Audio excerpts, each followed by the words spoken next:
Hello, my name is Jim Toot, and I'm an Associate Professor of Political Science at Central Virginia Community College. In this module, we'll discuss the legislative process.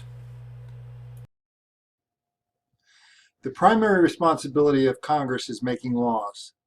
Lawmaking is no easy task. Political scientists have characterized Congress as a procedural obstacle course that favors opponents of legislation and hinders proponents. It often takes years before a bill is passed. Only a small number of bills that are introduced, formally proposed by members of the House and Senate, become law. On average, close to 11,000 bills are introduced in the House and Senate during a 2-year legislative session, and fewer than 400 become laws. The legislative process, or how a bill becomes a law. All bills must go through both the House and the Senate before reaching the President. Some bills are required for the government to operate and begin in committee. Others start as ideas. There ought to be a law, right? These bills must be drafted and secure a congressional sponsor. Bills introduced in the House are introduced with an H number, H dash, and then whatever number the bill is in the order it was introduced.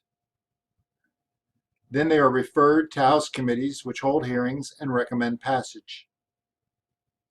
The Rules Committee grants rules and sends the bill to the House floor if it's voted out of committee.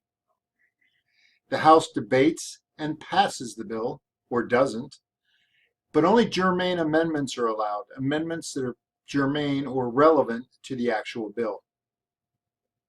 Most legislation begins as similar bills introduced in both houses. However, bills for raising revenue must originate in the House, per Article 1, Section 7 of the Constitution. Bills introduced in the Senate are introduced as bills with S numbers, or S, and then the number of the bill in the sequence it was offered. They're referred to Senate committees, which hold hearings and recommend passage or not. Then the Senate debates and passes the bill, or not. Non-germane amendments may be offered. In other words, in the Senate, you can offer an amendment on defense on a bill that involves agriculture, for example, or conversely, you can introduce a bill on healthcare on a bill, an amendment on healthcare on a bill that involves defense. In the Senate, you can have a filibuster, which means that the Senate can debate the bill forever and can actually debate it to death so that it never gets passed. Also in the Senate, you need 60 votes in order to achieve cloture to end debate or to stop a filibuster. When 60 votes are achieved, then the bill can be voted on in the Senate, at which point it only requires a simple majority, or 50 votes plus 1. If the bill passes both the House and the Senate, then the conference committee of the House and the Senate confer to reach a compromise. Once a compromise has been reached in the conference committee, then the House and Senate must approve the compromise. All conference reports are considered privileged motions and become the pending business of the House and Senate. Once the Senate conference report is passed, the bill goes to the President, who either signs it or vetoes it. If he signs it, it's enacted into law. Should the President veto the bill, the Congress may pass the bill into law with a 2/3 vote in each House. He can pocket veto the bill, which means that if Congress goes out of session and he doesn't sign the bill, it fails to become law. It's called a pocket veto. A line item veto is a veto in which the President can actually just take one part of the bill and disapprove it. This was declared unconstitutional by the Supreme Court, although there have been repeated attempts by Congress to pass bills allowing the President to have line item veto. And legislative vetoes are when the Congress vetoes a proposal made by the President. For example, the Iran nuclear deal. Congress could have voted to disapprove the bill based on the agreement that was reached, and then it would not go into effect. However, that did not occur. Members develop ideas for legislation from myriad sources. Most often, proposals stem from campaign promises and issues germane to members' districts brought to their attention by constituents and lobbying groups.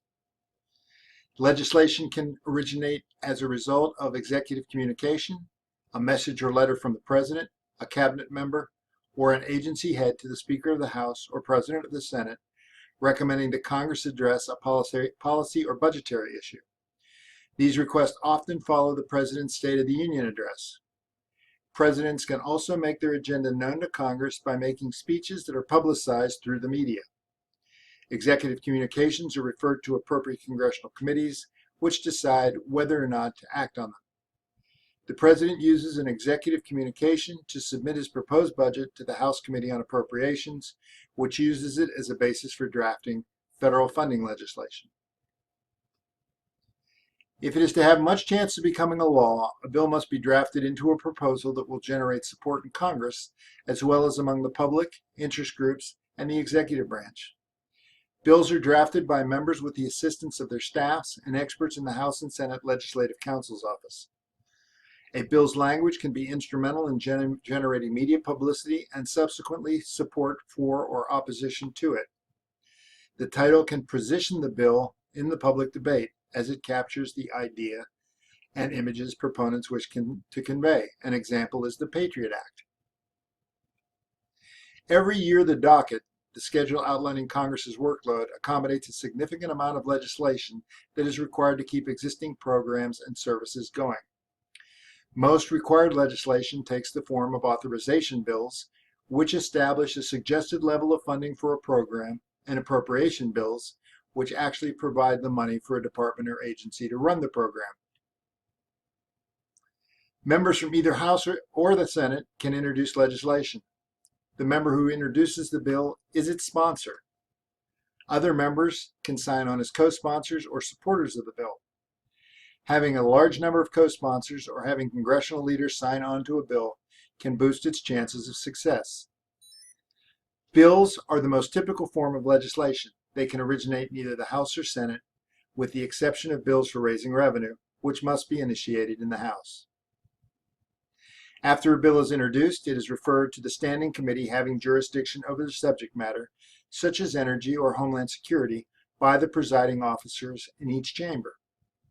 Having a bill referred to a friendly committee is key to its potential for success. In the House, but not the Senate, a bill may be considered by more than one committee. Committees sometimes request input about a bill from government departments and agencies and hold public hearings where expert witnesses testify. When members seek media coverage of committee hearings, they sometimes will bring celebrities as witnesses. The full committee votes to determine if a bill will be reported, meaning it will be sent to the floor for debate. If the vote is successful, the committee holds a markup session to revise the bill. The committee prepares a report documenting why it supports the bill. The report is sent to the whole chamber, and the bill is placed on the calendar to await floor debate. In the House, bills must go to the Rules Committee before reaching the floor.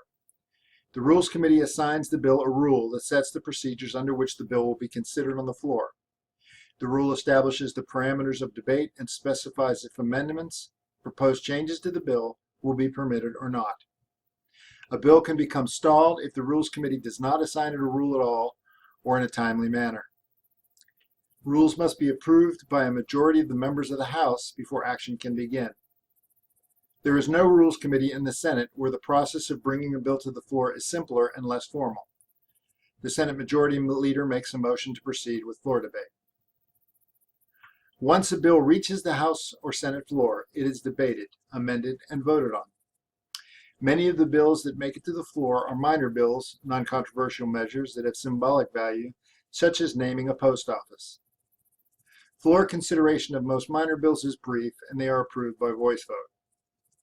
Major bills focusing on divisive issues, such as budgetary proposals, health care, and national security, will prompt lengthy debate and amendment proposals before coming to a vote. A bill dies if either chamber fails to pass it. In the House, bills are considered by the full House meeting in the chamber, which is referred to as the Committee of the Whole. The Speaker of the House chooses a chairperson to oversee floor action. Speakers for and against the bill have an equal amount of time. A general debate of the bill is followed by a debate of amendments. A quorum of 218 members is required for a vote on the bill, and yeas and nays are recorded using a computerized system. Senate floor action is less structured and more unpredictable than the House procedure. Senators are free to speak as long as they like. The filibuster can be skillfully used by senators to defeat a bill by talking it to death. To avoid lengthy and unproductive floor sessions, the Senate can employ unanimous consent agreements, negotiated agreements that set limitations on time of the debate. Debates also can be restricted if 3/5 of the senators vote to invoke cloture, a motion to limit consideration of the bill. Getting 60 senators to agree to close debate is not easy, especially on controversial issues. Senators vote on the bill using traditional call of the roll, with each voice vote recorded manually. If the House and Senate versions of the bill are not the same, a conference committee is formed to work out the differences. Conference committees consist of members of both houses. They are the last places in which big changes in legislation can be made. Major changes in the provisions and language of bills are negotiated in conference committees. Up to 80% of important bills during a session of Congress end up in conference committees.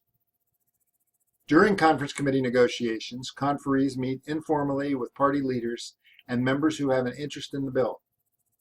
Representatives of the executive branch work with conferees to devise a final bill that the president will be likely to sign. Once an agreement has been reached, the conference committee issues a report that must be passed by the House and Senate before the bill moves forward to be signed into law by the president. A bill becomes law when it is signed by the president. A president can veto or reject a bill by sending it back to Congress with a memorandum indicating his objectives. Congress can override a veto with a 2/3 vote in each chamber, enabling the bill to become law over the president's objections. One of the most arduous tasks faced by Congress in passing legislation is authorizing the nation's annual budget. House and Senate members, their staffs, and congressional committees in conjunction with the president and the executive branch are responsible for preparing the budget. The president submits a detailed budget proposal to Congress, which serves as the starting point. The House and Senate budget committees hold hearings on the budget to get advice about how funds should be spent. The Nonpartisan Congressional Budget Office, or CBO, with a staff of over 230 economists and policy analysts, provide expert budgetary advice to Congress. A two-stepped authorization and appropriation process is required to establish and fund specific programs within the guidelines set by the annual budget. Congress must first pass laws authorizing or recommending that federal programs receive funding at a particular level. The appropriations process, where funds are actually allocated to programs for spending, is the second step. The House Appropriations Committee initiates all bills to fund programs, and its counterpart in the Senate must approve funding bills. The budget resolution that ultimately passes the House and Senate budget committees is usually markedly different from the president's budget proposal. Members of the public can follow congressional action live on television. After much debate, televised coverage of floor proceedings via the Cable Satellite Public Affairs Network, or C-SPAN, was established in the House in 1979 and in the Senate in 1986. C-SPAN transmits gavel-to-gavel coverage of floor action. It covers committee hearings and broadcasts